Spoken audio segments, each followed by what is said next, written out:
Сәлем баршаңызға, құрметті көрермендер. Бүгін біз сіздермен осындай керемет, жұмсақ, дәмі тіл үйіретін, дәмді пицца әзірлейтін боламыз. Алдымен сіздерге рецепттерді, яғни бізге керекті ингредиенттерді көрсетіп алайын. Жылы су, өсімдік майы, шекер, ашытқы, тұз және де ұн.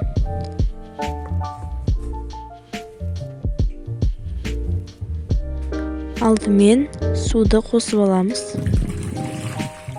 Яғни суымызды құйып аламыз. Содан соң судың үстіне шекер қойып, оны қасықпен араластырамыз.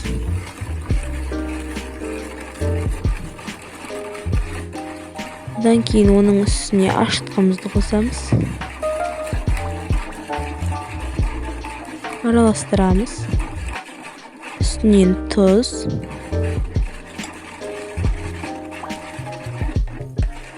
Және де оның араластырып болғаннан кейін оның үстіне май қосып, тағы да араластырамыз.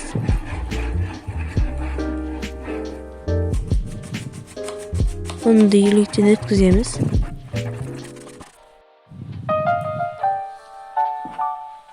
Араластырамыз.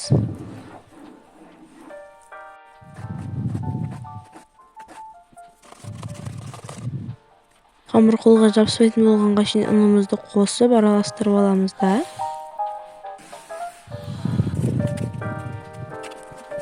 Сонда бізде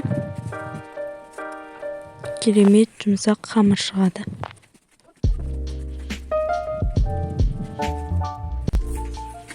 Видеодағыдай болу қажет, қолға жабыспайтын. Осы қамырымыздың қақпағын жауып, оны біз 10 минутқа қалдырып қоямыз.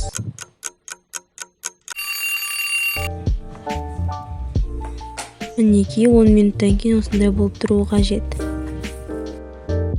Қамырымызды аламыз. Бөліктерге бөліп шығамыз. Қанша пицца істеңіз келеді, сонша бөлікке бөлесіз.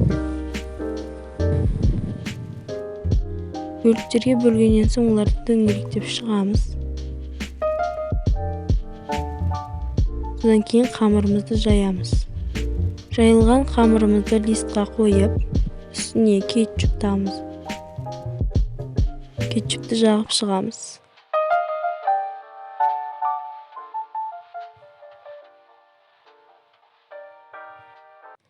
Содан кейін оның үстінен шұжық қойып, оның үстіне қызанақ қойып,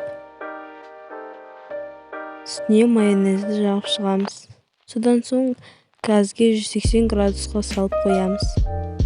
Газға.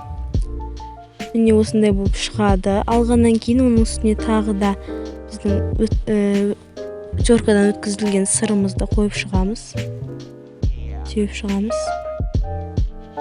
Кейін тағы да бұны сырды ерітуге газдың астына 180 градусқа қайтадан жібереміз.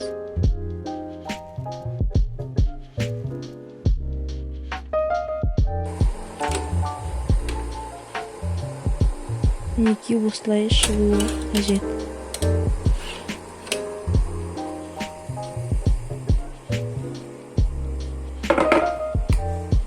Астарыңыз дәмді болсын. Маған лайк басып, тіркелуді ұмытпаңыздар. Келесі кездескенше.